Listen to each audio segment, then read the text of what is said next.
Welcome to Movie Dumpster Season 9, Episode 10. Today we're talking about Evil Dead 2, Dead by Dawn, from 1987, directed by Sam Raimi. And is this the first Evil Dead remake? Or sequel? Or requel? I don't know. We're going to talk about it. I'm Joe Lascola. I'm Sean. O'Rourke. We are the things that were and shall be again.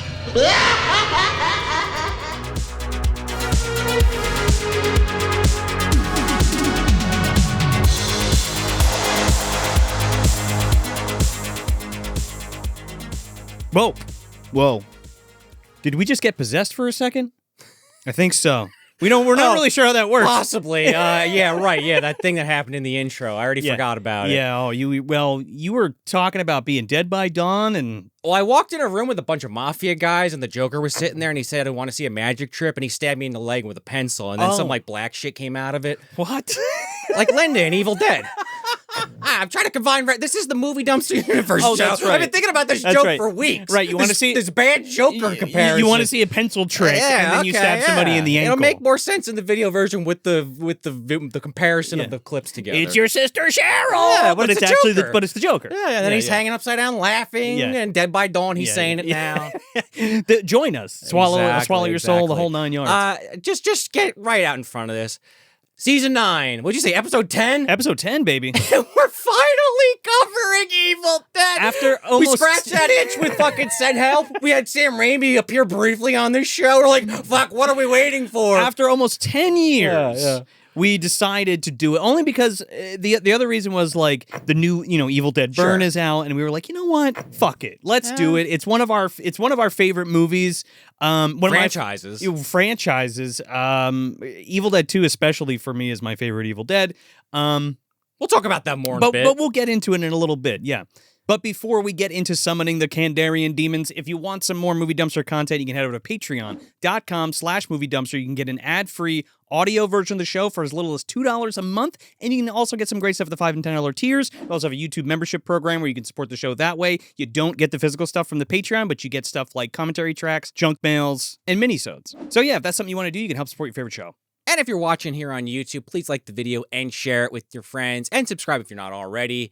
If you're listening on your favorite podcast app, leave us that like and 5 stars, and write a review if you got the time. We're always saying even a sentence helps. Something, let us know what you like about the show. It's the only way to grow this dumpster community and get it out to more people, get into more eardrums, eyeballs, and everything in between, like we're always saying. And if you want to find out what else the Dumpster Dudes are up to, you can always head over to moviedumpsterpodcast.com, where we've got an events page with all our upcoming live events. We've got a store up on there, all kinds of t-shirts and little goodies, some MD gear as we refer to it as, plus all your links to all your different episodes, Patreon links and whatnot. So check it out, moviedumpsterpodcast.com. August 14th and 15th is Sci-Fi Horror Fest at the Vernon Downs Casino in Vernon, New York. There's going to be a ton of great guests at this show, including a 40th anniversary reunion of Friday the 13th Part 6 Jason Lives, including CJ Graham, Tom McLaughlin, Tom Matthews, and Darcy DeMoss. Friday the 13th Part 5 A New Beginning reunion, including Melanie Kinnaman, Dick Wayand, and Ron Sloan. A Terrifier series reunion, including Samantha Scafidi, David Howard Thornton, and Emily McLean. Uncle Lloyd will be there, with a bunch of other great guests, including us, the Dumpster Boys, and our friends, Cecil from Good Bad Flicks, Tony from Hack the Movies, and Grim from Grimm's Horror Show. So make sure you grab your tickets now from sci-fi-horrorfest.com, and we'll see you there.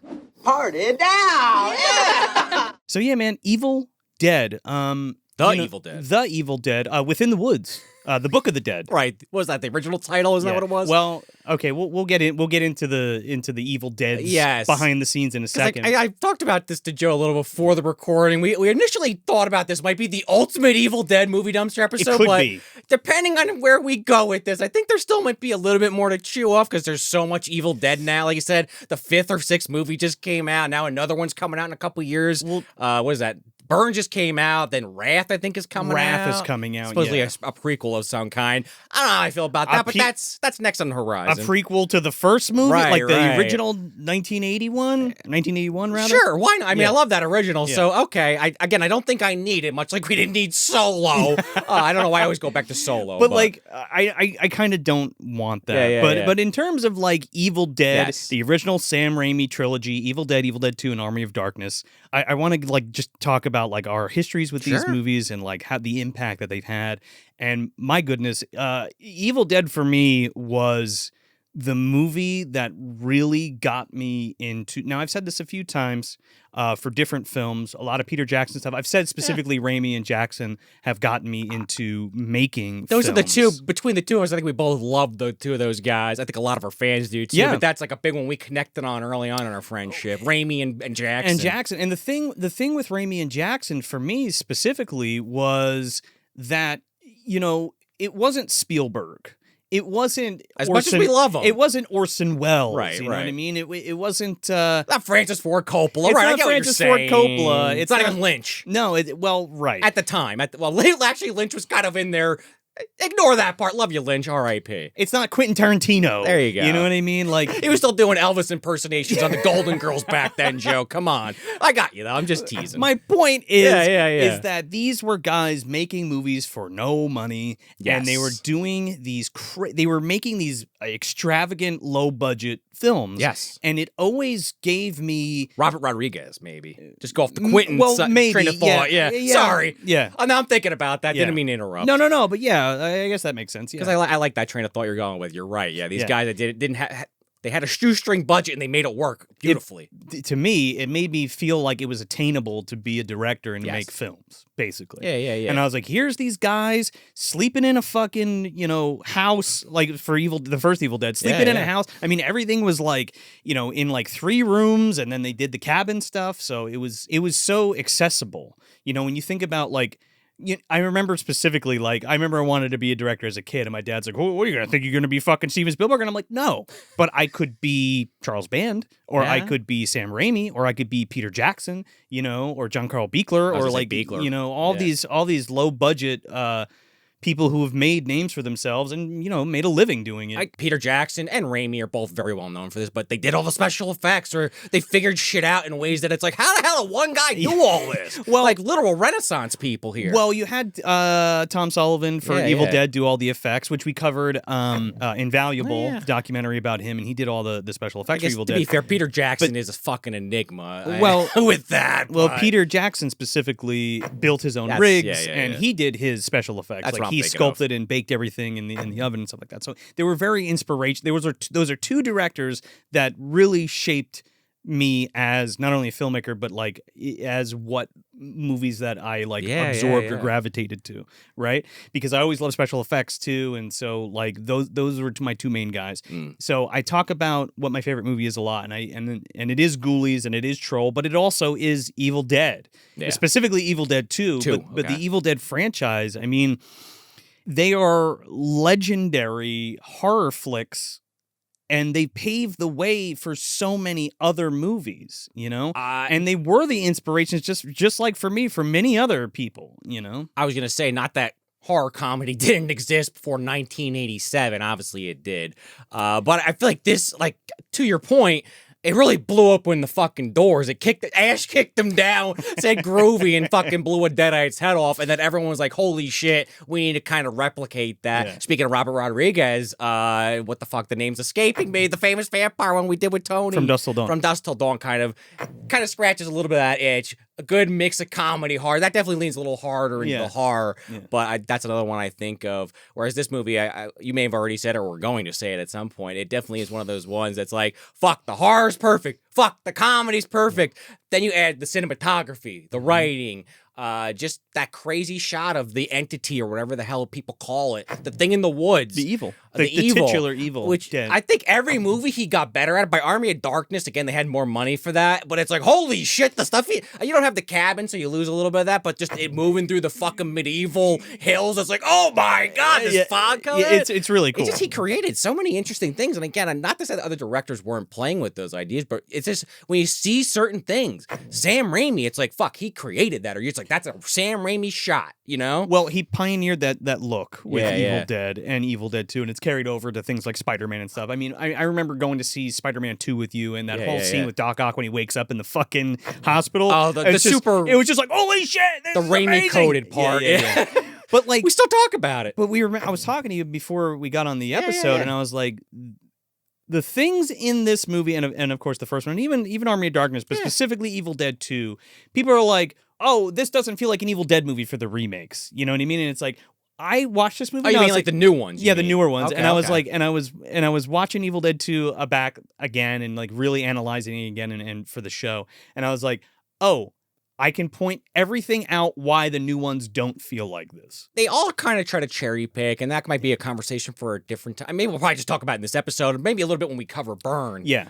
Which we're going to do a ripe review of. I don't know if it'll release before or after this. It'll be more comparison based, but Sure, I just wanted to kind of seed that nugget in this episode. Because I think I had mentioned Rise, I think. It never quite gets there, but there definitely is a lot more comedy in that one. Burn plays it a little bit more seriously. I'm not even talking about the comedy. I'm just talking about the filmmaking in general. Okay. And like, that's attributed I'm to... getting a little too hyper-specific. I get what you're saying. Well, that's attributed to director-specific things. Yeah, and that's it's fair. Like, it's like, you know, when Raimi does it, you know that it's an Evil Dead. It looks very specific. And then like kind of when you hand that off, it's something different. Sure. Altogether, which makes me pine for the originals when I watch them. But we'll get into that in the Burn episode. One last thought on that is I think once the 2013 remake came out, there's definitely a divide, which I think this is worth talking about. I did mention to you earlier how these movies, I think for people our age, maybe a little bit older and a little bit younger, I mean, it is, in my opinion, the best horror trilogy of all time. I don't it's think quintessential. Nothing comes close, in my opinion. Yeah. I mean, if you name something,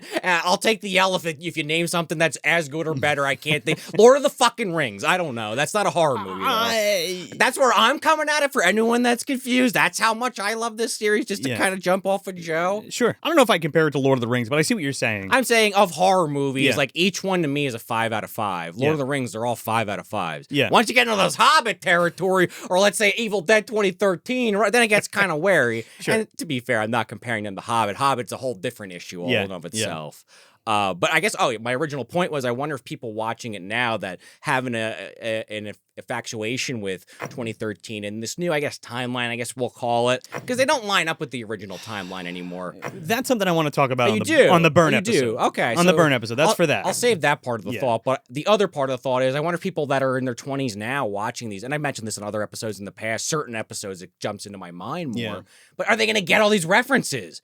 All the Three Stooges stuff, all the slapstick, which I feel like we were born and bred on. Yeah, but I don't know. I just a curious thought I had while watching this back. So I think while some of the effects, I think they still look amazing. But when you have that 4K picture, I joke about it on the show, but some people that ruins the movie for them. It has some charm to me. Some of these stop motion effects, but I could see someone that's like 25, like this looks like shit. Why the fuck would I watch this? Right. Just things I think about. There's a distinct like jokey comic booky type feel to these original movies that I feel like is lost in translation for the new ones. But you know, we do this every time, but like these are again movies that are so dear to us. Like, what can you even remember the first time you saw Evil Dead or Evil Dead 2 specifically? 2. Funnily enough, is the one I have the least memory of the first viewing. You know, okay, so it was probably after I saw the episode of Reboot. We bring this show up occasionally on the show. It's been a few years. Lawnmower Man was the big one. Yeah.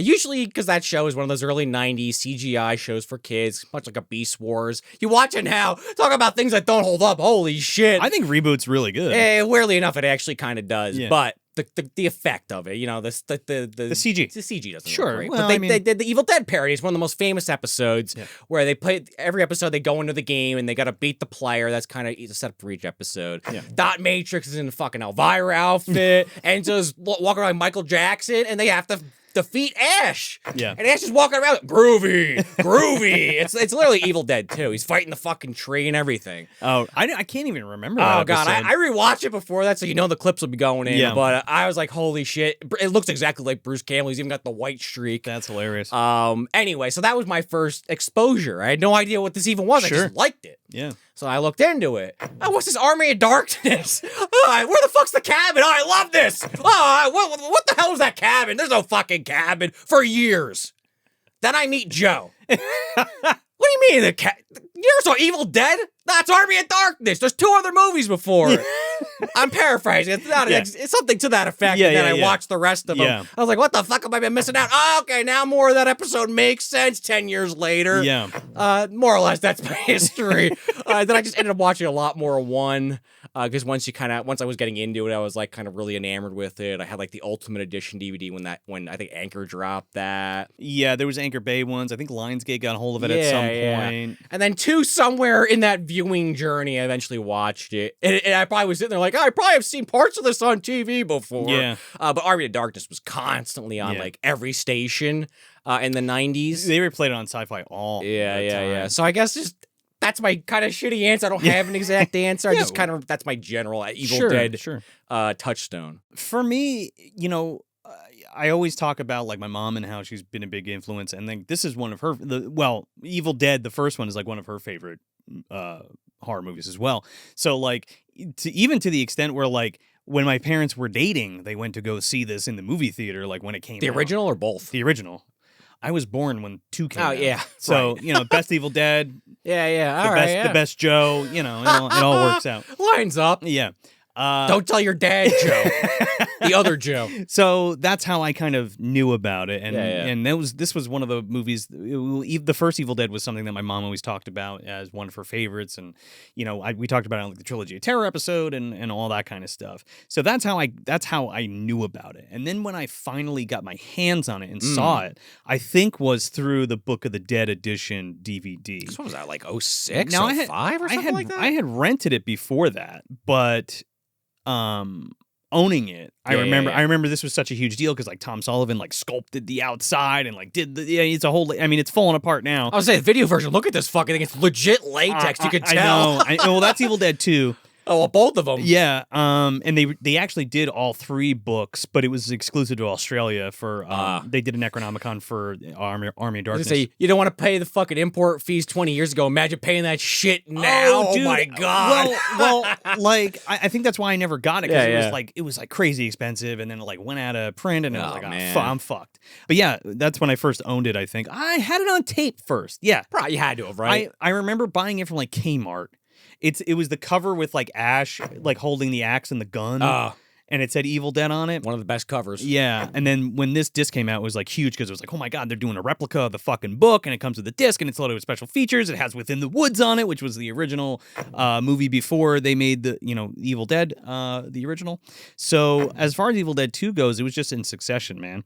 I came upon this one, and I watched this one, and then I watched Army of Darkness. But Evil Dead 2 has always stood out to me. It was always this weird thing where they're like, why the fuck did they remake the first movie again? Yeah. We probably all had that experience before the internet existed. Yeah, before you knew anything about it and you, like special features and shit like that. It was like one of those things where it was like, okay, so they remade Evil Dead, but like I like it better than Evil Dead. And it's almost similar to like how Within the Woods was the movie, and then they made Evil Dead, and then they made Evil Dead 2. I mean, we'll get into why Evil Dead 2 is the sequel, requel, what have you. Yeah. Short answer, legal. But yeah, man, Evil Dead 2 always just fucking always hit for me. I think everything is just it's everything you want in a sequel. There's better cinematography, there's better special effects, there's it's better writing, a bigger story. By the end of this movie, you're like, what the fuck is going on? Like, holy shit. I mean, the end of the first movie is crazy enough with all the stop motion and like how everything like disintegrates and they melt and explodes and blows up all over Ash. But 2 again nails like the comedy and the horror too, so it's like I think it's a perfect movie. And in Bruce my opinion. is great in the first one, but he's still like a very young actor. 6 years later, basically 5 years later, he's a little bit more refined. Like I think he's great in 1, but 2, it's like holy shit, this guy's a masterclass at acting. But especially when he's beating himself up, it's how? Well, yeah, because he did like comedy, right? Yeah. And then like I don't know, it just all works so well. Just such a huge fan of the series. I remember going to my first Chiller theater and having an Evil Dead poster I got from like Spencer's or something, and I met all the ladies of Evil Dead. That was the same time that I met Gunnar Hansen and like everybody from Texas Chainsaw Massacre. So what was this, 25 years ago since you picked up one of these babies? Yeah, dude, it had to be like... It had to be, right? It was before I could drive because my dad took me. I remember I went with him, and we met Angus Scrimm, and we met Linda Blair. And, oh my god! And back when it was cheap to meet some of these people. I mean, I know we talk about that but we're sometimes. talking about like when Angus Scrimm signed my shit for free. I was like, that's when Chiller Theater was in a fucking gymnasium at the college. Like, no, you weren't there that early. It was at the hotel. Okay, and, so you missed the first couple of years. You didn't go there as a fetus, Joe. You didn't go as a suckling per se, or maybe you did. Maybe you were in your mother's womb. I don't know.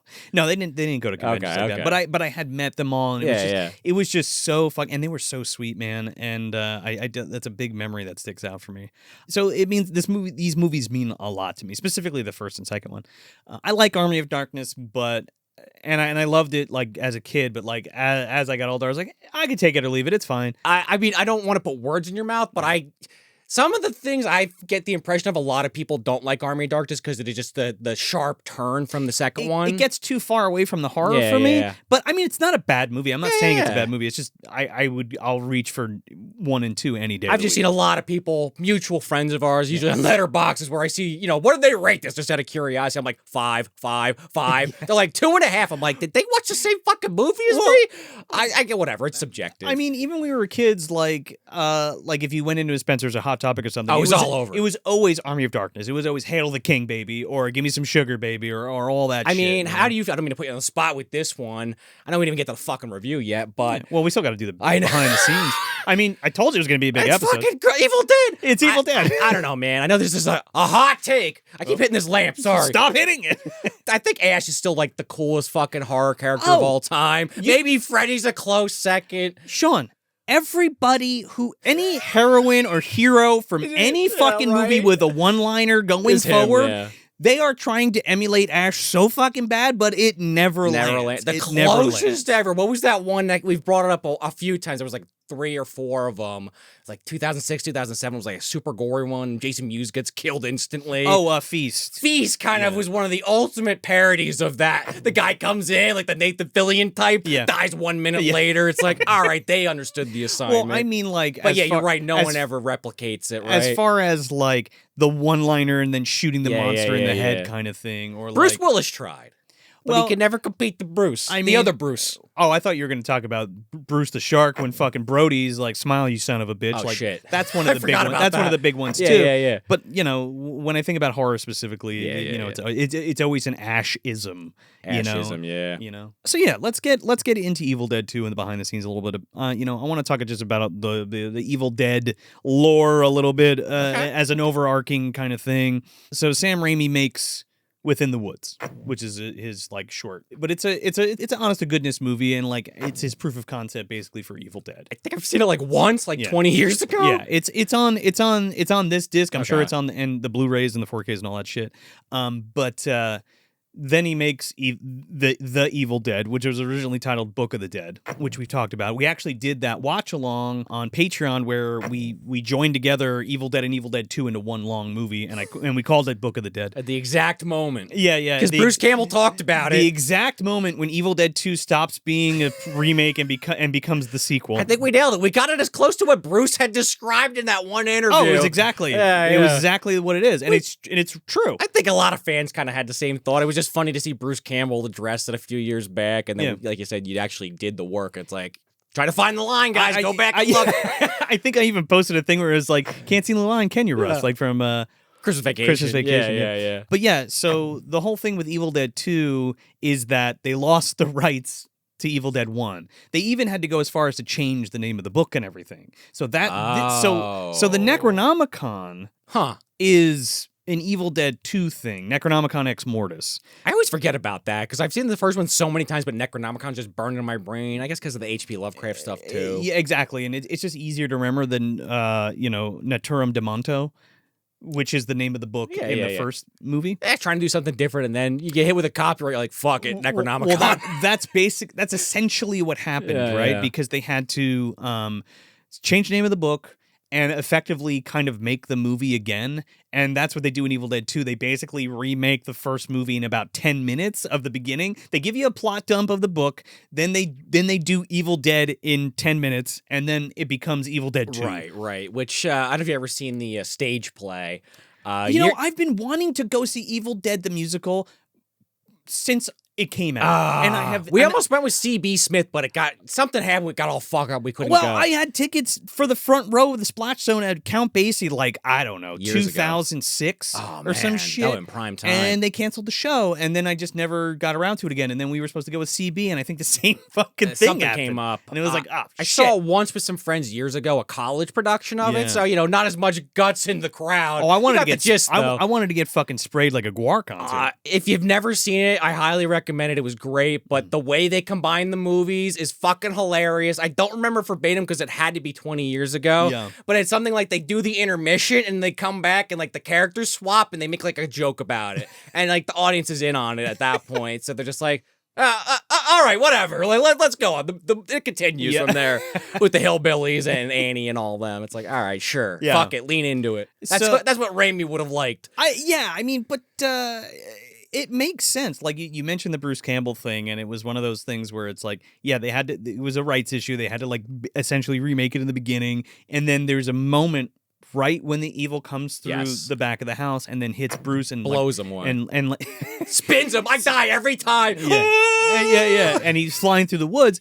And like that is where essentially Evil Dead 2 starts and the first movie ends. And they said that the only reason why there is that major difference with the characters is it was purely a money-saving thing. It was like, well, we were going to originally have all 4 characters from the original, but just to save money, said, fuck it, it's just Bruce and his girlfriend. That's it. Yeah, it just makes it easier. It streamlines it because it's like we have to do this for legal reasons. Let's just get to the fucking sequel part, basically. And also, we did talk about this briefly on the Necronomicon episode, the H.P. Lovecraft's Necronomicon, because I had mentioned this, how I always assumed because of these movies that's what the Necronomicon from H.P. Lovecraft lore was. This flesh-bound book. I think I talked about it. Yeah. And you were like, nah, that was an Evil Deadism, and now people just think that. Associate it with that. Which is kind of funny how that works out sometimes, right? Yeah, and that's kind of as far as the backstory goes for Evil Dead 2, like why they did it that way. Yep. There is like a fully uncut version that's just lost to time. It's one of those, like an Event Horizon. Yeah. No salt mine, but right.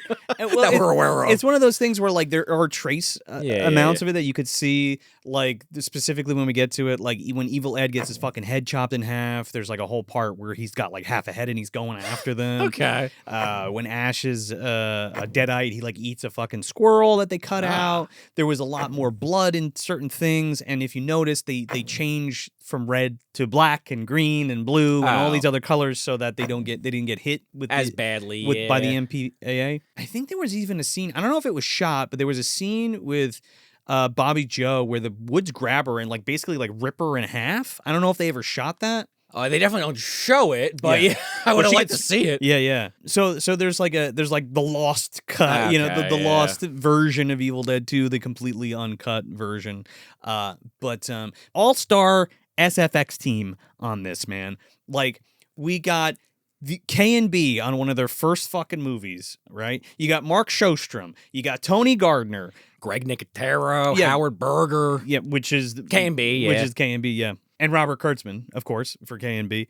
And Tom Sullivan's doing some stuff on this. He's doing like the illustrations in the book and shit, like some of the stop motion stuff, I believe. He talked about in that documentary you mentioned earlier we reviewed. Yeah. But also Doug Beswick did a lot of the stop motion for this. I mean, it looks fucking great. The miniatures and the effects in this movie are fucking awesome. The miniatures especially still blow me away. Like the level of how many gags are in this movie and how like all of them work and hold up is insane to me. I still think that the headless dancer is the only one. Just again, I said it before, but you put something in 4K that was shot in 1987, you jack up the HDR settings, you pulled a little bit of that darkness away from something that was meant to be hit with not a lot of light. But I still enjoy the hell out of the scene. But that's one in particular I do think people would complain about today. It's super charming. I don't agree. I don't know why anybody would complain about it. I did a double take and I love the fucking movie. So I'm just saying if I do a double take and I can look past it, a lot of people are like, what the fuck? Yeah. Well, they're like, this is stupid and silly. Probably not fans of Movie Dumpster, but I feel like you guys can see where I'm coming from. And that's kind of it. You know, you got Joe LaDuca doing the score again, and he'll does them all. He'll go on and do Army of Darkness as well. I didn't see if he did all the video games, but he did like Ash vs. Evil Dead. He did the most recent video games. Yeah. He's done anything Evil Dead attached. What is plus it? a ton of other shit. There's Fistful of Boomstick. There's a bunch of games. Regeneration. I was actually looking them up recently after watching these because I was thinking about buying them, and they're not that expensive off eBay. I like actually. them. I think I remember. I'm trying to not the one with the sidekick. It was like one of the first ones for PlayStation, and I really like that one. The sidekick's like that little guy. It's Ted Raimi doing the voice. Yeah, that game. The first game was fucking hard as shit. I remember playing that. I think that's what you say, pocket full of boomstick or something to that effect. Fistful of Boomstick? Fistful of Boomstick. I don't know if it's Fistful of Boomstick or something else. I think Regeneration is the one with the little guy. Yeah, that's the last one they did before the one that's out now. I guess it's still available. Oh, the multiplayer one? Yeah, like the Dead by Daylight or Texas Chainsaw style, like 1 vs. 4 or whatever the hell it is. Dude, that bummed me out so hard because I was like, fuck, man, sweet, another Evil Dead movie, another Evil Dead game, and I'm like, oh, it's one of these. And they're popular right now. Hey, Hellraiser, man, that's gonna be single player. Well, that's single player. That has its own story, and it's like, why didn't you do that for Killer Clowns? Why didn't you do that for Evil Dead? Why didn't you do that for Texas Chainsaw? Killer Clowns would have been cool, like a Resident Evil, but it's Killer Clowns. Yeah, it would have been fun going around blasting fucking clowns in the nose and having them explode and stuff, and I don't know, one-player campaigns. Call us. Yeah. Not that you can't have multiplayer. But like when the whole fucking game. You want the story. You want the tense situation. But like an Alien Isolation. But if you can't play online, then why fucking bother? You know what I mean? Oh. Well, some of those games like Friday the 13th that got shut down, but I think Ash vs. Evil Dead still go. But you're saying if you want to not play online. That's what I mean. Okay, I got you. And it's cool to play as Ash and a Deadite and Evil Ash and all that shit. But like, I don't know. I'm good. Yeah. You'd rather play the PS2 version. Oh, without 100%. Get to see Ash do that little dance when he's screaming. I did it in one of the games. I saw a clip of it recently. I mean, it's polygoned out the ass for PlayStation. But yeah. It's PS2, man. Yeah. It's classic. And that's about it for Evil Dead 2, It's fucking awesome. All-star SFX team, and you got Raimi coming back doing it, and everything is upped. You think about great sequels, it's Evil Dead 2, Critters 2, Aliens, the shit like that. Like that's what we're dealing with here. 100%. So yeah, without further ado, would you like to plot crunch it? Sure. You seen Evil Dead? You stole the beginning of my thing, so I'll just repeat it. Have you seen The Evil Dead? Well, they took that whole movie, they cut a bunch of shit out, and they said, all right, here's the first 10 minutes. And then they're like, how do we expand on it from here? So basically, Ash accidentally activates the Book of the Dead, resurrecting the Deadites by replaying the recording that says the special incantation. His girlfriend is killed, and then he kind of has to fend for his life against the Deadites in this cursed forest that's trying to kill him. And then some people that really don't know what the fuck's going on, who are actually relatives to the people that were murdered in the cabin, return, and now we're like, who the fuck's this maniac firing a shotgun off? Oh shit, a chainsaw, where's my parents? They read the situation wrongly, make it worse, and then now they have to basically stop the Deadites from leaving the cabin and basically destroying the world. Save the world, question mark? Kind of. He just really wants to survive. That's kind of like a secondary mission. I guess I'll save the world as long as I live. Well, we'll save that for Ash vs. Evil Dead. I think they literally do that in Ash vs. Evil Dead, and it's perfect. It becomes more of like a world saving thing, which I'm fine with. Ash always doesn't want to do it, but he has to. Yeah. He's destined, Joe. He's the one who fell from the sky. He's prophesized.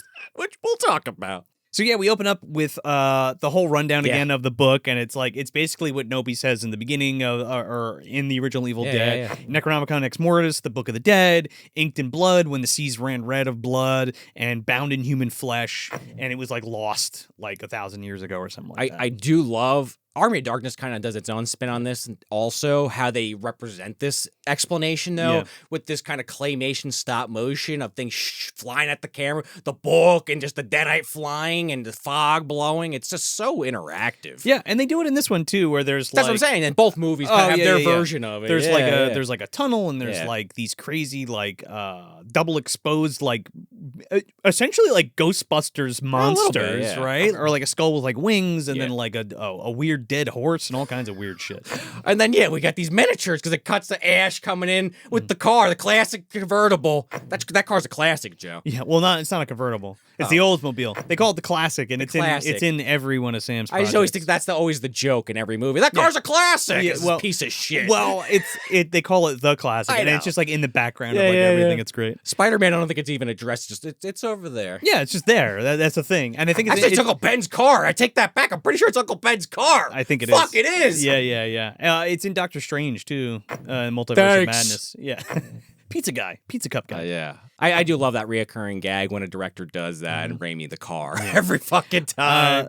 Yeah, but like you said, man, I just love the miniature work so much. And then like them they're driving to the cabin and like them coming over the bridge is so fucking cool. It makes just it like a Beetlejuice. A little. like it's a miniature, but there's something about it that just like feels so good that it's like real, you know? It's the way it's shot too. Yeah. It has like kind of like you said, with even though he does it more in Spider-Man, which makes more sense, it has a kind of a little bit of a comic book feel, like an EC comic feel to it on some level. Yeah, like around the edges. It feels like a horror fantasy storybook because it's like pushing in on the cabin, which it's clearly miniature, but it looks like so like and the trees around it and stuff. I don't know the detail, man. Mm-hmm. You obviously get shots of the cabin normally, but they're focused on this miniature shot. So Ash and Linda are in the cabin and they're messing around and he's playing like the piano and she's dancing and stuff and they're about to kick in and have some champagne and he's like, what the fuck is this? And then instead of being in the basement like the first movie, it's just like, again, streamlined. It's right there. We don't have to go into the basement. Why would he go in the basement? He doesn't have to go in the basement because it's on the desk. I also do love this gag too that kind of pops up throughout the film. She's like, "Oh, are you sure it's okay to be at this cabin? Like, whose is this anyway?" He's like, "Don't worry about it. Yeah, I know them." Well, no, he's like, I'm pretty sure it's deserted. I think the first one it's like legitimately like a relatives or something. This one it's like, yeah, I think it's free. It's like, nah. He's obviously been there before. I guess he got lucky last time, right? Yeah. So of course he plays the tape. And we hear Raymond Noby talking about it. Now, we get a little bit more than we do in the first one because it's cool because he's like, "Hello, I'm Professor Raymond Noby, and I fucking went to this castle, and the Kandarian castle, and found this book, which we'll talk about later as well." Why did we take a book from an ancient Sumerian temple? How could this or Kandarian, how could this possibly go bad? Well, it was a castle. I know it's a horror movie, so they don't know that, but stupid. So deserve what you got there, Doc. Yeah, so he finds the fabled Necronomicon and the dagger. Oh yeah. So he takes it back, and for whatever reason, he wants to translate it. And instead of just translating it and writing it down, he feels the need to do it and record it and say it out loud. I mean, these are spells and incantations. What? And he is a professor. Like, he knows better than to fuck with this shit. Again, what did H.P. Lovecraft ever teach us? Yeah. And you don't read the shit out loud. Exactly. It's a classic plot device. But yeah, you're sitting there as an audience member like, what the fuck are you doing? But it's cool because there's like flashback parts as the reel-to-reel is going, and you see him and Annie and Ed and Henrietta at the castle, and they find it, and he brings it back, and he's translating it in the cabin and stuff where everything was. And he's like, "Okay, here's the first passage of the book. Here we go." He starts reading the he starts reading it. Noturum Montos. I said it. I might not have said every tiny syllable, but basically I said nickel, necktie, nectar. Nosferatos, something or other, Conda, right? So they let the evil out, and it comes out again. Crashes through the window. Crashes through the fucking window. Dude, it is just amazing. It's just so awesome because, like, for this part specifically, it takes Linda first. Yeah. And Linda's gone now, and Ash walks in, and she's not there. And again, it kind of fast tracks the first movie. He runs outside, and Linda comes out of the fucking shadows, and she looks so cool. Now, this is something I wanted to talk about a lot because I just love it so much, and it's the way that the Deadites look, even in the original movie. There's something about the all white eyes and just like the creepiness of the things they say. Well, that was my biggest complaint about 2013, and I actually like that movie, but yeah, it's same thing. It's like the Deadites, like, I guess it's a new spin on it, but it's not that. Yeah. They're not cracking jokes. They're not fucking with you as much. Well, they do, but not to the extent. And we'll get to that in the Burn review, but like it's one of those things where like you don't it's creepier when you're not trying to shock me with like exorcist lingo, like "fuck me, you want to suck my dick, pretty boy," or shit like that. It's creepy when they're just like singing or like "hi," like just saying like normal shit is creepy. They do it a lot more in the first one, but there's enough of it here. We're gonna get you. Like, that's fucking creepy. Join us, shit like that. It's weird. And the way they do her makeup and everything, like you kind of said, the white sharp teeth, face and everything. And the Deadites in this are a lot more exaggerated than the first one. Whereas like the first one, they were kind of like, I think the idea behind the makeup in the first movie was that they were like merged with like animal spirits, Okay. or like when Hal Delrich gets possessed, he kind of looks like a dog or like a Little bit. wolf or something like that. Yeah, so they were yeah. trying to like do that, I guess. can But like see Betsy it. Baker's the one, and Ellen Sandwise is the one you remember. Of you know what I mean? course. So yeah. She comes after him. He decapitates her like straight up, fucking buries her ass. That the was a whole little nine. meta too, because the first movie he hits her with that shovel like 10 times, it does nothing. This one, whoop, Oh yeah. flies Well, off. he's like, "Shut up," and he's like beating her with it, and she's just laughing. Which is creepy. It is. Yeah. After he kills Linda, it's awesome because now the evil's coming after him. Now this is where the sequel kicks in, right? Because this we thing, talked about it enough. yeah, this thing goes through the house and then it hits him. That would be my favorite shot in the movie. The house shot going through the house. Man, it's so because he's like cool. slamming the doors. Yeah, well, that's when he comes back. Like, Oh, that's the second yeah, time? Yeah, Okay. the second time. But this one, it goes through the house, hits him, he goes flying, Spins. and then he fucking turns into evil Ash. He does, and briefly. he's possessed by a Deadite, by a Kandarian demon. And what saves him is the sun rising. He doesn't turn into bones like Blackula. Yeah, No, he just turns back to normal. Which is cool though, because like I love how they do this because like their eyes are all white. Yeah. So what they did was they had like this close-up shot of like this fake head, and they like injected milk into the eye, and it like swirled it out, and then they just reverse photographied it. Huh. There's a shit ton of reverse photography in this movie, but like it's so fucking cool and effective and like Yeah. weird and like uncanny. It's great. I also love how Ash just is like, okay, I'm back to normal, and he just collapses from exhaustion. Yeah, and he passes out basically for like the whole day, and then he's like, "Fuck this shit." He like jumps into the car and he goes to drive That's away. one of the best shots because he's looking at the cabin and the cabin's like, join us. It's like shaking. There's almost like a face in it. He looks at the car. Fucking slam cut to him driving off. So after he like makes it to the bridge and he has to stop because the fucking bridge is like broken up. And again, like it's so cool with like this matte painting shot with him like rear projected into it and like green screened it, blue screened in. No, and like they're all like, but even the way the bridge is, it looks demonic. It's almost like a cartoon. A little bit, yeah. Like it's all broken up and twisted. It almost looks like a Tim Burton it does. thing. So he's at the bridge and he turns around, he jumps in the car, he drives back to the cabin. The fucking evil It chases him. No, well, yeah. In the car. Yeah, and he fucking hits a tree and flies out of the fucking windshield. And the camera work here is so amazing because the camera like flies through the back of the car and then it's following Bruce Campbell and then it breaks through a fucking door and then he's like going behind the cabin wall and it's going through all these crazy places. Yeah. That's the one I love. Yeah. Dude, it is just one. I don't know if it's unbroke. Like I don't know if there's definitely cuts, but it looks unbroken. It the looks shot. unbroken, yeah. But like blowing through the fucking doors and shit, and so Ash ends up hiding in the basement and gets away from it. And it like flies backwards, like the effect Yeah. of the camera, and then it kind of comes back inside. And he like lifts the lid a little. He's like, Well, then we have our B plot. We have to get reintroduced to these characters. Well, the fucking plane flies and. Hey, Annie. So we get reintroduced to, what's this guy? Pete, I think his name is? Name's Ed. Ed. Pete. Jesus. Maybe there was a Pete in the first movie. I watched these back to back. Evil Ed and Annie are two other main characters, or at least Annie, who have now arrived. The daughter of the doctor who was translating everything. She apparently found 5 more pages. Where the fuck did she find Well, these? they were the lost pages of the okay. Necronomicon. Where? I don't know, but she's also an archaeologist. And I guess so is. I keep saying Evil Ed, but since I called him Pete, that's how I won't fuck it up again. Evil Ed is also supposed to be a professor of archaeology. His like, I call him Evil Ed. I think they call him Evil Ed too. That's a like famous name for affectionately Yeah, because he yeah. turns into a demon later. Him and the guy from Fright Night are the two. And basically, long story short, they're going back to the cabin and they mention how, have you talked to my father? I haven't been able to reach him in a week because there's no phone there. Yeah.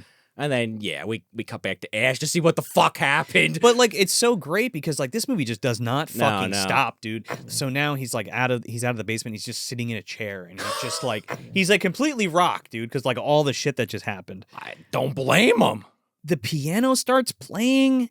And he hears, because it's the same thing that he played for Linda before. Yeah. And it's playing itself, and you see like the keys moving shit, and the fucking window blows out in the other room, and he runs over to look out, and Linda fucking bursts out of the ground. Yep. It's awesome. Yeah. She pops up. And the whole thing is he wouldn't dismember her because it's Linda, so he just cut the head off and buried Well, the fucking her. head is cut off. Yeah. But the coolest part about this is the body's like moving around from being buried, and then the head comes rolling over to it God. and like goes up its arm and she puts it on. It's so great. I dude. love it. It's so But cool. that's a scene I mentioned earlier.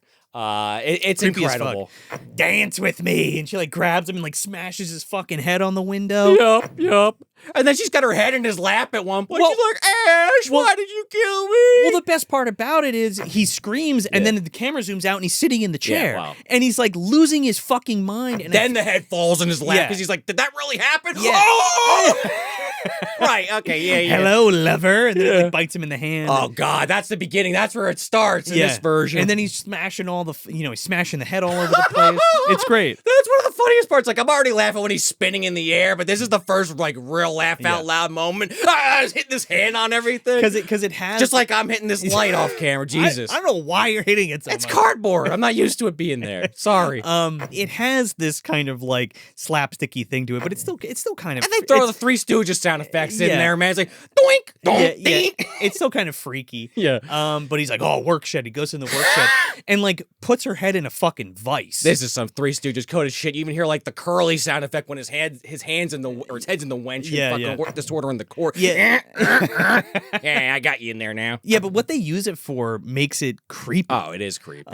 This work shed's incredible too. I know it was in the first movie, but it just looks so much better here. Just shot this gritty, fucking disgusting shed. All the tools you would need for some debauchery. Yeah. Ash just can't find what he's looking for. But it's great though because like he's got her head in a vice. Yeah. And it's like, please, Ash, you swore you'd love me forever and blah blah blah. Because he's got the axe out now. Yeah, he's going. He wants to take the chainsaw and cut her head in half because the head is like, even now your beloved Linda burns in hell and blah blah blah, which is still creepier than come here, let me bite your dick off or something. Yeah. You know? I don't hate that stuff, but you're right. Comparatively speaking, yeah. The chainsaw's gone, so all he's of a sudden- waiting the and he's like, tension, and he's like, man. what the fuck? And all of a sudden you hear, and the corpse without a head's got the chainsaw and like going after. Oh, he's him. doing a fucking Leatherface move. Dude, Just it's because the great. head's gone, it looks like it's dancing. Dude, it's so good. He like whacks it with like a crowbar and it like flips and like sticks in the body Oh and my there's blood spraying God. all over the place. That's an all-time shot. He hits it with the chainsaw. It's like fucking going around all like this. And then he finally decides he's going to kill Linda with the axe, I believe, right? with the chainsaw. It is the chainsaw. Okay. Yeah, he picks up the chainsaw. He does, And he okay. goes to kill her. And that's when she turns back into regular Linda, but a Okay. severed head. And that's something I love about the old movies too, is that like they're a demon. Yeah. And then they can swap and look normal again. Sure. Which makes it more like psychologically tormenting the people that they want to take over. And it's You know? relevant later too with Ash because he's already turned once and turned back. So Yeah. it's like, I feel like you kind of forget about that when it becomes relevant again, but they set it up early. Yeah, but it's just I like the way that they swap that. Yeah. Because he's like, you swore that we'd always be together. And he's like, no. And then it goes, yes. And it turns back into the demon. Yeah, And yeah. he fucking cuts the head in half. Right, and then it cuts like as the blood splattering. We Yeah. get a shadow shot just to really shoot And the blood. and on you know, the it wall. hits the light bulb Yup. and everything. the red light. That's amazing. There was a scene here that was cut too. If you notice, Linda doesn't have any black around her mouth, and then when it cuts to the demon head, there's what'd she do? the black all over Projectile it. vomit. Yeah, she like threw up black blood all over him, but they cut it out. They wanted to Took it out. save that shit. They had a very specific scene to show that joke. Now he's having a psychotic break, dude. He like there's like a shotgun now that he has, and he's got a chainsaw and a shotgun. These psychotic break sequences are just so good, and I really think is the core of these original Evil Dead movies, which make them so Yes. good. Because he's walking through the house and everything's quiet, and you just hear this fucking chair rocking, and like you see, and he sees the chair, and he goes over to it really slow, and he's just about to touch it, and it fucking stops, and he's like, oh my god, he's like, I'm losing my fucking mind. Well, what he doesn't know is that Bathsheba from The Conjuring was just hanging out there with Annabelle, but she left. She had to go take care of the Warrens. He's like, he's basically, I got to get a grip on myself. And he's like looking in the mirror and he's like, it's fine. I'm fine. He says that, but like he doesn't grab the chair, mind you. He grabs like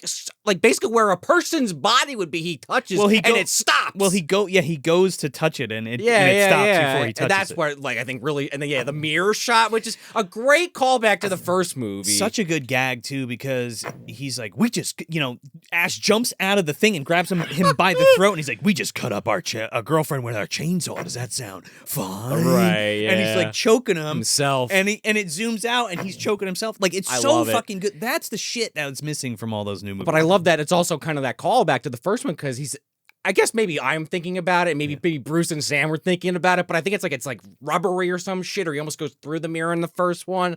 It's water. Water. It's That's like what water. it is. Yeah. Yeah. So it's just a little twist on the same kind of gag. It's cool. It works too in the same way. Yeah, I love it. Like completely bizarre and like almost like you're trapped in this weird horror funhouse that you Yes. can't get out of.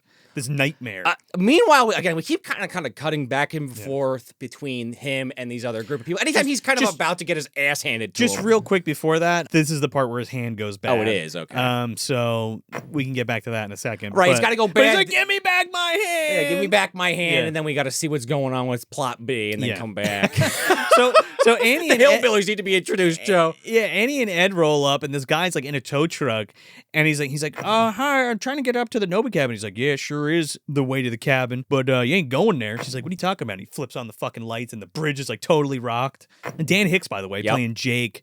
He was in Intruder with Ted Raimi, and I believe Sam's in that movie. I think he's actually in a decent amount of Raimi stuff when I looked it up. He's in a ton of stuff, and he just recently died a few years ago. R.I.P. Yeah. And then his girlfriend, Bobby Joe. Bobby Joe, yeah. The bridge is out, so they're basically like, oh, you know what? There's a trail. We'll take you on it, and we'll take you for $100. She's like, you carry my bags, and you got a deal. But he looks in the back seat, and it's like just the pages and the knapsack, and he's like, sure, no problem. Oh yeah, this is like a Spaceballs joke. When we come back to him later, it's this massive luggage crate. Oh, son of a bitch! What do you got in here? And it's a giant hairdryer, of course. Yeah, obviously. Yeah. But yeah, we cut back to Bruce or Ash, whatever you want to refer to him as, and the hand. Yeah, but it's like the perfect blend of physical comedy and horror, because like it's, even though it's the funny, original idle hand. even though it's funny, it's still creepy, right? It is. So he's like smashing himself with these fucking plates, and this thing's like trying to kill him. That's tough to pull off, man. Dude, he knocks him. The hand like knocks him out. The best is the somersault, the flip over. Like flips him. And oh my flips him. god! This hand starts dragging his body across the floor to get a cleaver. Yup. And Ash fucking stabs his own hand with a butcher knife, and he's like, "Who's laughing now?" As he's screaming in pain. Yeah, Yeah, it's great, And then dude. as he grabs the chainsaw, who's laughing now? He's cutting his fucking there's hand fucking off. blood spraying in his face. It's so good. Then this fucking thing is again. Speaking of idle hands, this thing starts literally running around like idle hands. They definitely looked at this. At Evil Dead had to be a heavy inspiration, right? I absolutely. It even looks like it. Yeah. But now it's Stepfather's in there somewhere. Yeah. You got to go back. I'm not going to explain that one again. Stepfather 2 or 3 episode if you want that lore. Now it's severed. So now it's Yeah, he like puts it under a wastebasket with some books. A Farewell to Arms is one of the books. Which He goes, yeah, that's a great visual. He goes, that'll hold it for a while. Yeah. 1 second later, it's like crawling off the buckets, moving. Here's your new home, and he like puts the thing on. Yeah, man, it's just so good because it gets out, and there's this great like back and forth. Now he's like bandaging up his arm, and like this thing's like running away, and he's like, "Oh fuck, I got to shoot it with the shotgun." Oh, gets in the wall. Yeah, but this hand, I don't know if you remember where this hand is from.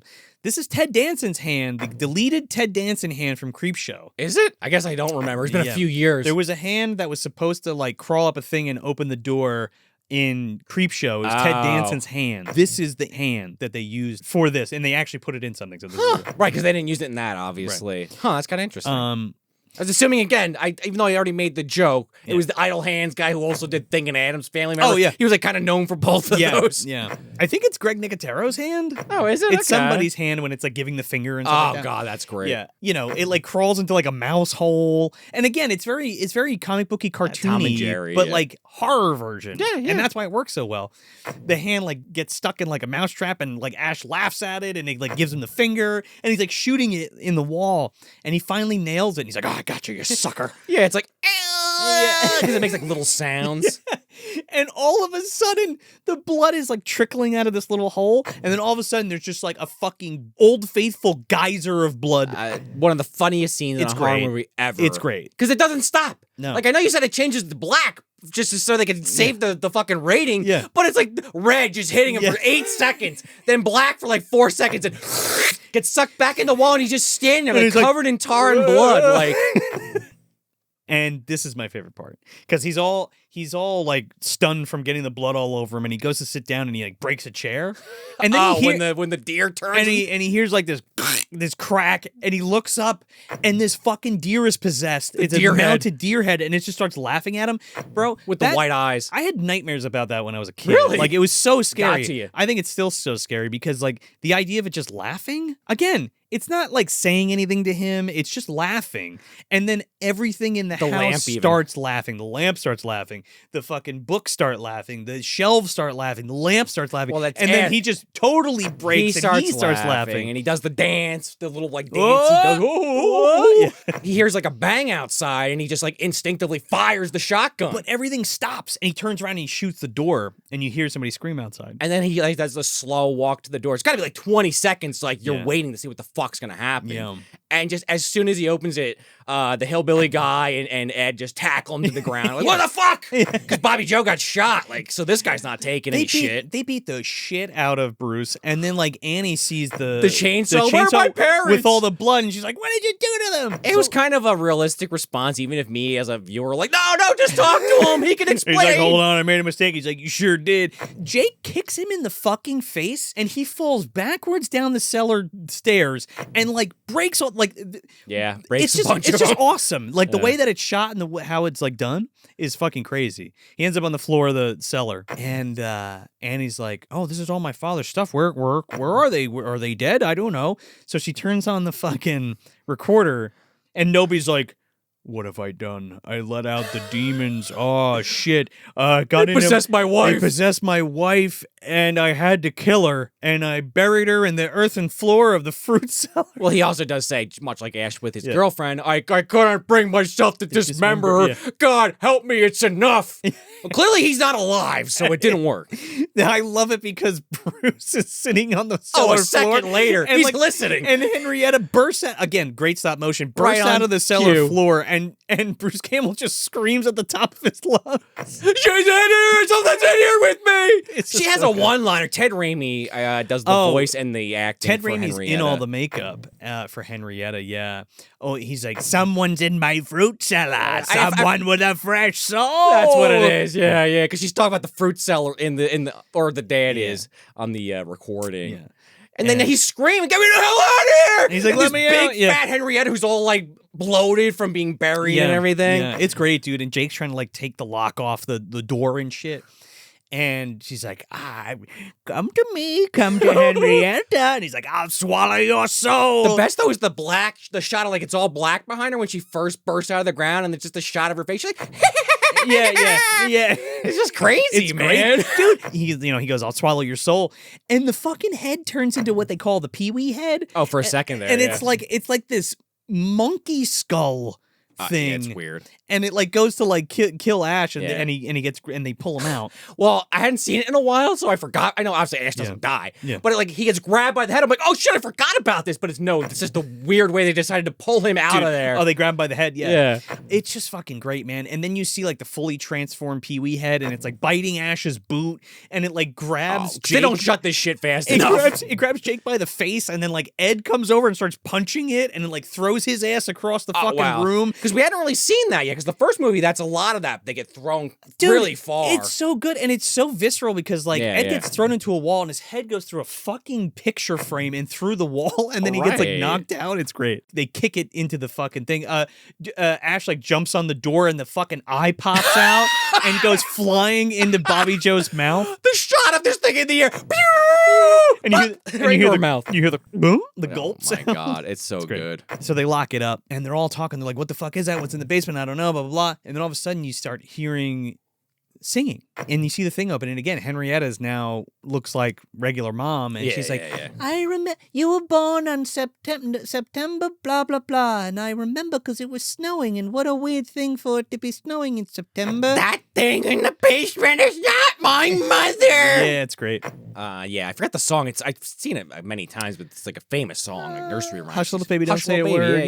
Yeah. Mom is gonna buy you a Which mockingbird. they do it a few times in the movie just to kind of bring that element back. There's a great great jump scare here too, because like Evil Ed? yeah, Evil Ed just like pops up next to Jake and fucking grabs him and like throws him into the ceiling. Oh, that's great. Like, Jake gets his ass kicked. Dude, he gets fucking wrecked. He deserves it. He gets grabbed by the face, his necklace like broken, and then Evil Ed like throws him into the ceiling. Okay, because it's been a couple of years. I thought he was dead. I forgot he got some more punishment coming his way soon. And this is the first time we get like a floating scene. Yeah. Evil Ed like jumps up in the air, and I oh my god, I just love it so much. You know, you see it all. You know, we saw it again in Drag Me to Hell. You know, Sam did it a lot. Yeah. Did it a lot in that one with like the wind blowing and like he's like flying in the air and he's just like vamping to them about like we are the things that were and shall be again. Yeah, exactly. We want what is yours, life. You know, because they're just demons. They need to possess people to like walk the world Classic demon of the shit. living. Yeah, they're not out for a fucking dagger. They're not out for anything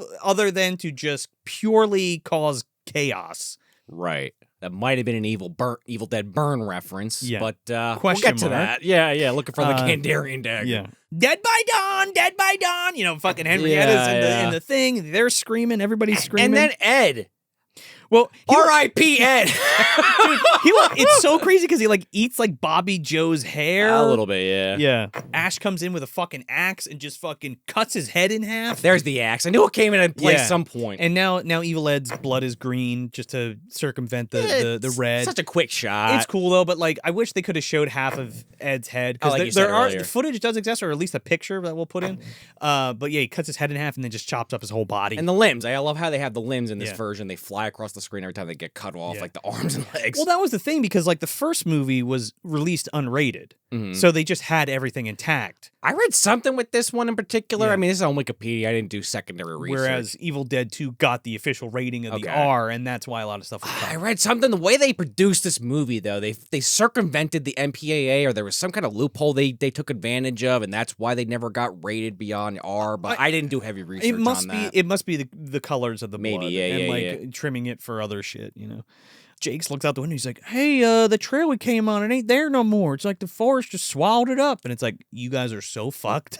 Yeah. Tolkien told us about this, for Christ's sake. Speaking of Lord of the Rings, the trees can move. So everything's quiet. The fucking clock stops. And they're like, what's going on? Like, it just becomes like deadly quiet. And then all of a sudden, all of these crazy sounds start happening. Again, the sound design in this movie fucking rules. It's great. And the cinematography here is crazy. Like, I'm not sure if it was shot because it's not anamorphic. The movie, I think it's like the ratio is like 133 or 135 or some shit like that. Yeah. And the way that they do the warps looks like when you spin an anamorphic lens. Right. Okay, Like, I see what you're saying. It like distorts in the way they get that effect like in camera. So I thought that was cool. And like it zooms in to like different parts of the house and the sounds, and it's just really, really creepy. All of a sudden the fucking door opens in the back room and they go in and he's like, I ain't going in there. Fuck you. And Ash goes with Annie. He's like, you're the one that's the curious type. Yeah. Yeah, Ash's like, all right. Hell no, I'm not going in there. So they go in, and all of a sudden, Professor Nobi is able to like break through from the other side, and like he appears. He looks like fucking Captain Howdy from Exorcist, or like the guy from Beetlejuice who like runs the the janitor. Oh, a little, yeah. It's the only part of the movie I don't like. I'm like, all right, I guess they needed this information, and it's an efficient way to get it across. There's already demons, Sean. What are you talking about? Yeah, I just a little silly to me. That's like, the one that took they you just out of see it? his face on the wall. I don't think this was necessary. They could have just figured this out. Play another fucking recording. Well, I like how they did it because he's like, use the pages. Like we Yeah. already kind of knew that, but it was like, yeah, use the pages and save my soul, and then he like disappears. I could do with or without. It doesn't hurt the rating at all. I just one nitpick in the movie. That's it. Bobby Joe's like, oh, stop, Jake, baby, you're holding my hand too tight. He's like, baby, I ain't holding your hand. The idle hand's back, Dude, it looks down and there's the fucking idle hand, like holding it. Oh, she runs the fuck out. Even though they've already talked about how these trees have moved, she's like, fuck this! She like hits the light and the lights go out and she disappears and they're like, where the fuck did she go? And she's like running through the woods. Yeah, she gets Ash's sister's treatment in this one. I don't know. Minus, I guess she didn't get violated. Minus the rape, yeah.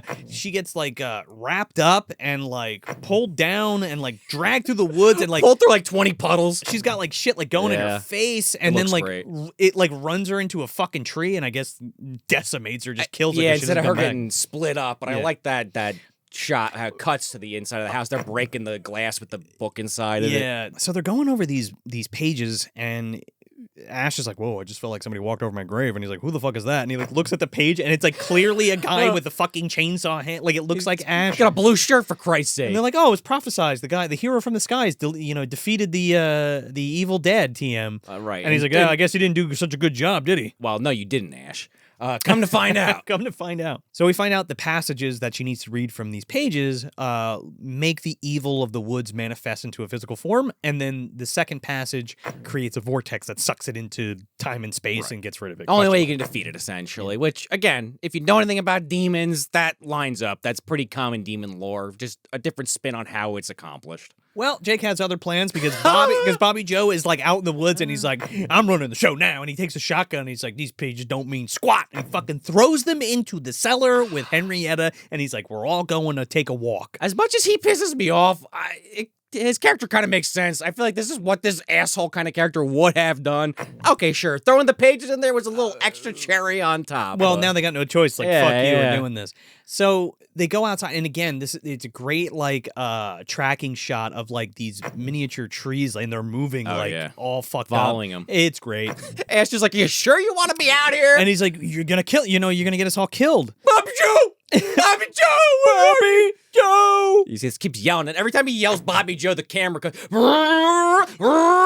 It's a good thing because you're thinking the evil's just gonna whack this dude, but instead it possesses Ash and he like pops up next to him and fucking grabs this dude, and this guy's made of fucking adamantium. I thought he was dead again. He's made of adamantium. He gets picked up and thrown into a tree, and his head hits the tree, and the tree fucking like explodes with bark and wood. So now Ash is fully a Deadite. He's chasing Annie around the house and stuff, and he leaves. He goes around the house, and she grabs the dagger, the Kandarian dagger, and you see the door start to open to the back door, and it opens, and she stabs into the blackness, and she puts it right through fucking Jake's stomach, and you're like, oh my god. He's like, oh fuck. Imagine if she killed him. Like, imagine living with that. Like, oh no. This poor bastard. He like falls into the house, and he's like halfway in the door, and Evil Ash comes, and she's like trying to close the door and like slamming it on his body and his feet.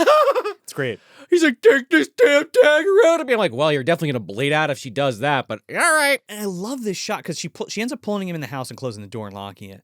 But I love this tracking shot of Annie pulling Jake, and the acting between these two actors is just so good. And like one screaming, and she's like, shut up, stop screaming. And she's like pulling him through. She finally gets this poor fucker into the other room, and he's like, yeah, we'll get him with an axe. Everything will be all right.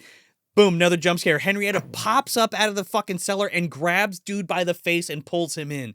And then a geyser of blood just starts fucking pouring out, blowing it all over Annie. It's all over the floor. It's great. It's so good. I mean, this movie is a great one that does like puts enough distance between different scenarios that you do forget about these things. And there's always that one guy at home that's like, I never forgot. Yeah. But yeah, I don't know. It's really well paced because of that. Well, it just moves. The scary parts are scary and they take their time, but the payoffs are just like, holy shit. Because the second he gets dropped there, you're like, oh shit, that's kind of close to the trap door, but you might have forgotten Henrietta's down there. Oh yeah. Oh shit, wait. It's all within a couple seconds. You don't have a long time to process it. No, it's like, well, she got the dagger out. Oh no, there goes the top half of his fucking body's gone. This poor guy gets the fucking dagger pulled out of him, and he's like, I can't breathe. Yeah. Well, good night, Jake. And then Ash now is back on the attack. Dude, he like picks up Annie and like body slams her against the wall. Dude, he does like a peahead move, backbreaker style. It's like fucking, where's Leatherface? It's great. This is like a motif that runs through at least the first two. Yeah. I don't think the third one, but third drops it entirely. It's a different character. As much as I love Ash, she's a little different in 3. Yeah, well, he finds it twice through both movies where it's like the necklace that he gives Linda, but it's in the shape of a skull, and he picks it up and he remembers Linda, and he's able to fight off the demon from inside of him because his love for her is strong enough. Right. Which is kind of cool. I like that. Yeah, and which is something that's never fucking explored again in any of these movies. Yeah, I was gonna say Army of Darkness, Ash vs. Evil Dead, or the sequel remakes. The new ones. Yeah. None of them really go back to it. Yeah, which is a cool thing. It's a good thing you could do. Well, we'll talk. They lean in. It's more of a gag in Army of Darkness. I would say that they don't bring it up. It's like Linda's gone and then she never appears again. It's more of a gag in that film. Army of Darkness is like a totally different kind of movie.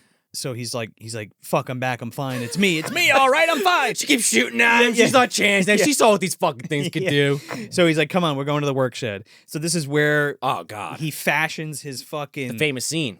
He fashions his chainsaw hand, which is upstairs. I forgot to put it on the table. We have one because You cosplayed it at him before. Julie was Ash. Okay, you both have been him at some point. You know, he cuts the fucking barrel down on the shotgun and breaks it off. That's my favorite, like, shots. And, like, flips it and puts it in his back, lifts up the thing. Groovy. It's just... It's iconic. It's peak. It's fucking peak, dude. Again, he only tops it himself. No one else has topped it. No one else himself. Can do it. That's it. Army of Darkness. But so many things have done groovy. I mean, fucking you go load up Earthworm Jim for Christ's sake. Groovy. Yeah, he says it half the time. It's like, what an impact. That's why I say groovy is because we all do of because Evil of it, Dead, right? Yeah. Groovy.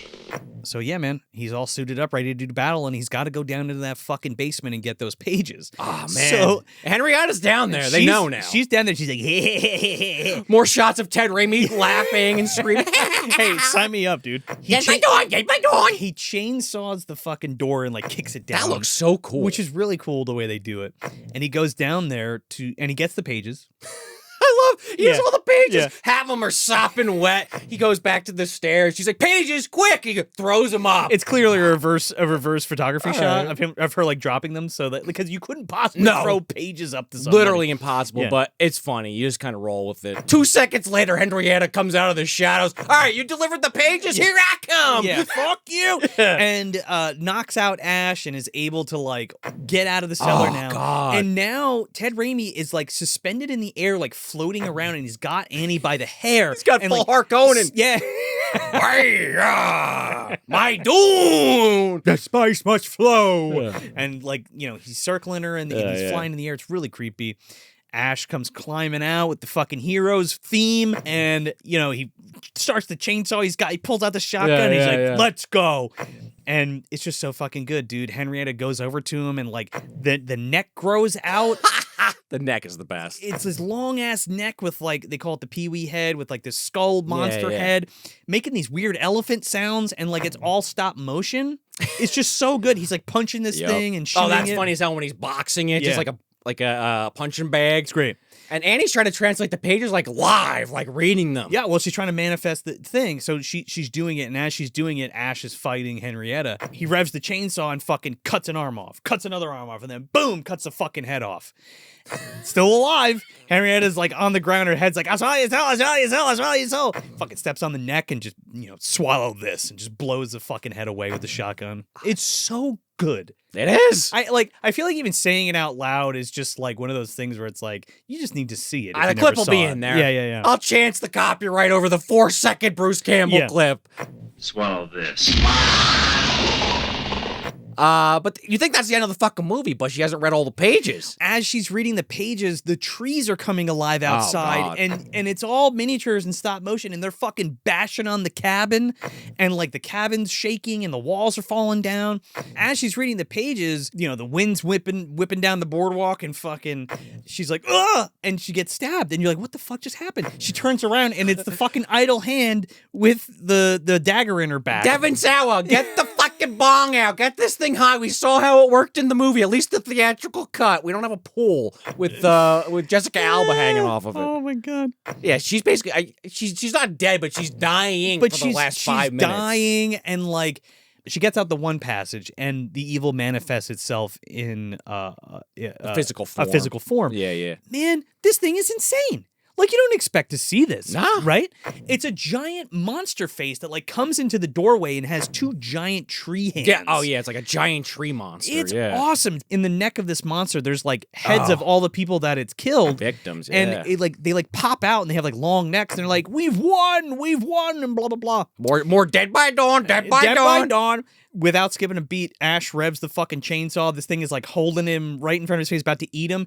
Shoves his fucking chainsaw into this thing's eye, and it starts bleeding like blue blood. Oh my god! And then Annie's able to get the last, barely, syllable out to summon the portal, which is Kanda, and then she dies. As far as we know, because we never see her again. Well, yeah. Next thing you know, the fucking evil gets sucked out, and Ash is like, "Holy shit! Everything's cool."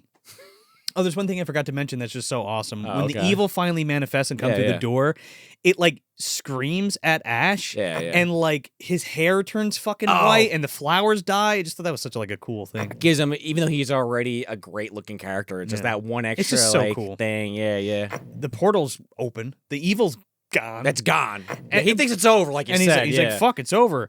Nope. The fucking door blows off, and he's like, "Oh shit! How do you stop it?" And he's like trying to like stop himself. He like pulls the countertop Yep. off, and it breaks, and he like flies into a fucking vortex. Unfortunately, Annie died before she could rate the thing that said close. Yes, exactly. Well, she had to die because the prophecy needed to be fulfilled. No, I know. Yeah, so he goes flying through like 2001 Space Odyssey, this fucking There's warp like hole. laser lights and all this kind of cool shit, and Yeah, he gets yeah. dumped out into what 1835? No, 1358. You know or some what shit? it was actually? It was fucking what's his face from Masters of the Universe's device. He was off screen. I need to save the universe somehow. Get Ash 2 back in time. Gwildor's there Yeah. with the key. And he's like, "I'm just making music. Go ahead, I'll take you back to the fucking He thing." brought Kevin with him because Yeah. he needed the exact coordinates, and Kevin's the only one that really understands Billy music on Earth. Billy Barty's there. He's part of Him and Kevin. He's the one who brought the evil, right? Maybe. Oh, they're seeing Deadites. Well- Oh, Kevin, don't touch that. You could turn into a demon. Well, shit, I'm the one who put the book there in the castle. The sad thing I is, told you not to touch it. the sad thing is, since we know Ash vs. Evil Dead did happen, I mean, there's a bit of a time gap where Yeah. the Deadites aren't happening, but Billy Barty and Kevin, the guy that helped create fucking Resident Alien, I guess, are both Deadites and now are causing havoc, Joe, based on that little MDU side tangent. But yes, no, Ash is back in time. The car lands behind him. The car lands, he lands, and he's surrounded by knights. Yes. And they're like, "He's a Deadite, kill him!" And before they go to stab him, you hear like this screeching, and this yeah. this really cool like stop motion monster comes. Yeah. Not Flying the, Deadite. Not the best green screen. Well, But it's it like looks the cool. last shot of the movie. It They're looks- like, we already got your money. It looks really fucking cool. And it's like flying, and it's flying at Ash, and he takes out his shotgun and blows its fucking head off. Oh, actually, specifically the shotgun. Yeah. Rotoscope, not great. The bottom flare, only because I just saw it. Oh. Off by about an inch there, guys. Well, it was done on film, Sean, so. I know. Low I don't budget. care. It is such a, again, Optical there's my effect. second nitpick of this fucking movie, Joe. Third, technically, if second. So Sam Raimi steps up and opens his helmet, yeah. and Sam Raimi's inside, and he's like, "Hail those who fell from the sky, killer of the Deadites! Hail, hail!" And he's like, "No, no!" And it pulls out, and it's like the shot, like the picture from the book. The castle's in the background. He's got his fucking shotgun and his chainsaw, and that's it. That's brother. it. And come to find out, that was basically Army of Darkness was Sam Raimi's original pitch for the sequel. Yeah. And it was told, no, we're not doing that. Originally called Medieval Dead, Right. Which I kind of dig. Yeah, I dig it. I'm glad we got Evil Dead 2 first because it's fucking amazing. Yeah. We'll give our final thoughts in a second. Well, but it's kind I don't think you could do Army of Darkness without this middle movie. You know what I mean? No, you can't. You Just can't go from one to. You can't it just doesn't go work right as well. to Army of Darkness. We need to build Ash as a character, and his Yeah. his evolution in this movie is who he is for That's- the remainder of how we know him. He is that icon I talked about earlier. In Yeah, Army of yeah. Darkness, in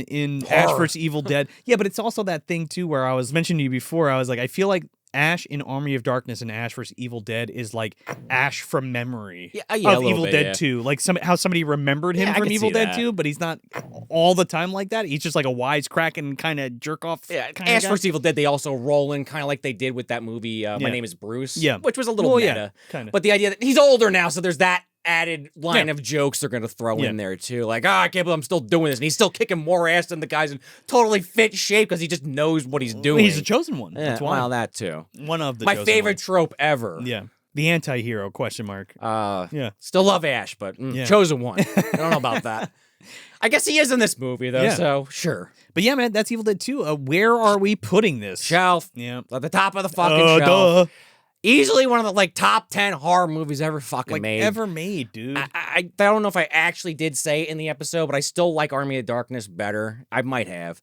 I don't think it's a better horror movie, weirdly enough. I like it better as a film overall. It's not. It's more like action comedy. Yeah. I just With it's, horror elements. it scratches like it's one of those ones that's like scratches every itch I'm looking for, kind of like a hard Yeah. boil. It just every box is checked for me, so I think it goes the extra mile. But fuck, man, this is one of the best ever. I weirdly enough, I don't own it.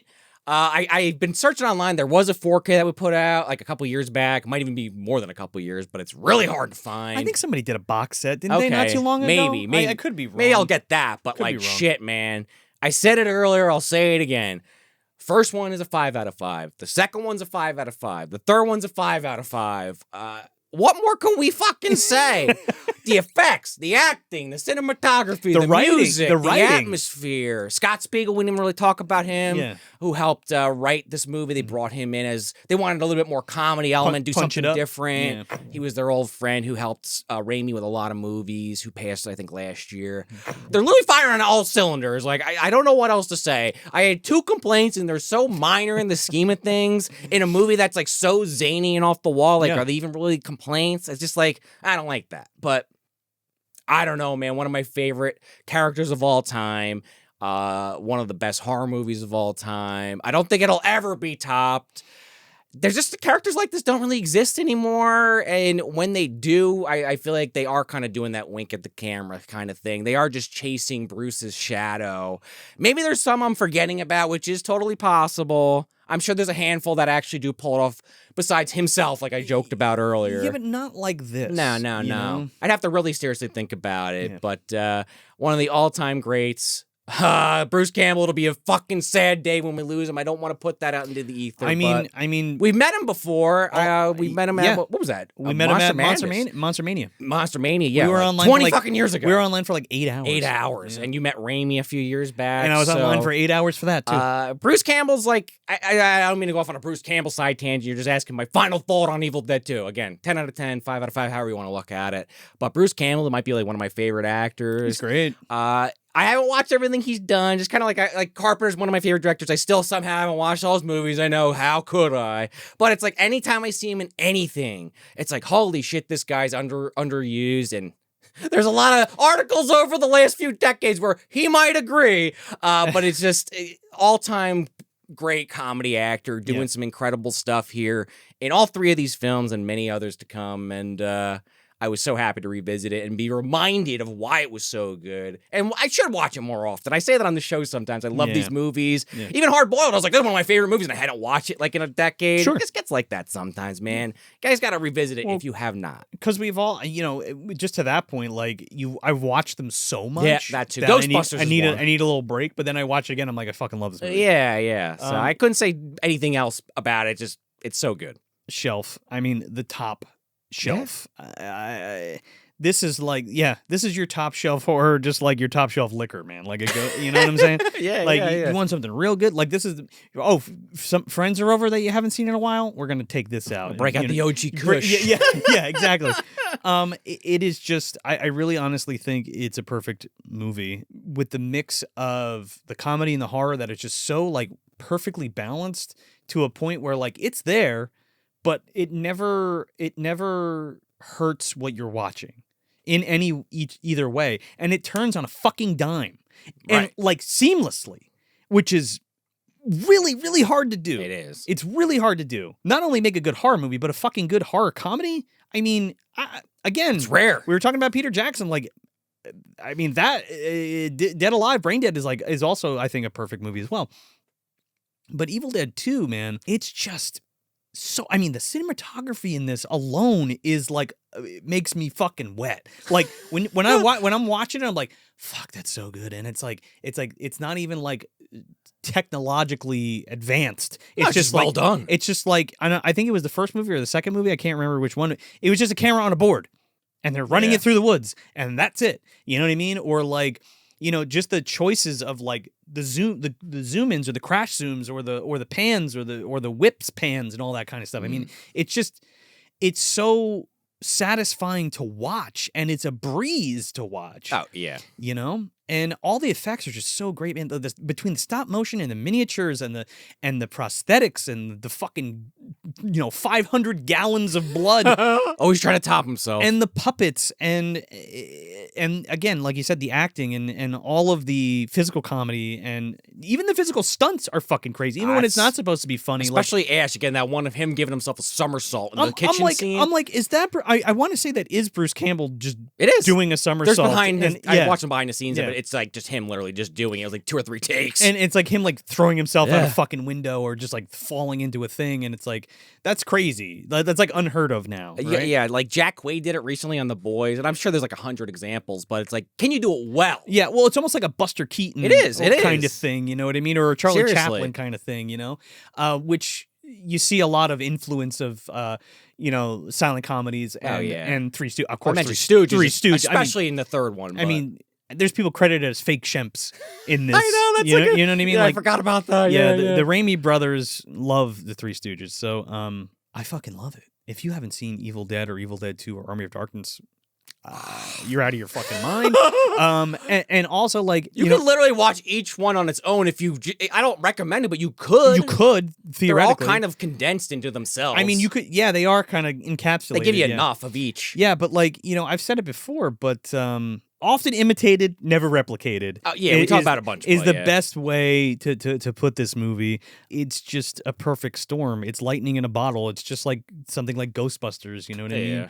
Or like Brain Dead, I've said it a lot on the show because we've talked about doing Evil Dead, and I'm like, I'm not fucking doing Evil Dead. I'm not doing fucking Evil Dead. It's so famous. It used to be. I don't know about now. Well, of course it is. They're making new movies. People are talking about it. But it's one of those things where it's like, yeah, it's one of the greatest fucking horror movies ever made. Like, of course. Like, I don't need to tell you about it. Yeah. You know what I mean? But like, we decided to take the journey, and I'm glad we did because it was really fun sitting down and revisiting it and kind of remembering why I love them so much. Yes. And remembering kind of like my roots and stuff like that. And sometimes you need to be reminded and you need a little refresher. And it was almost invigorating to watch this again and be like, fuck, I want to go make a movie. You know what I mean? Sure, it gives me that kind of feeling, Yeah. Yeah, if you haven't seen Evil Dead 2, what the fuck are you waiting for?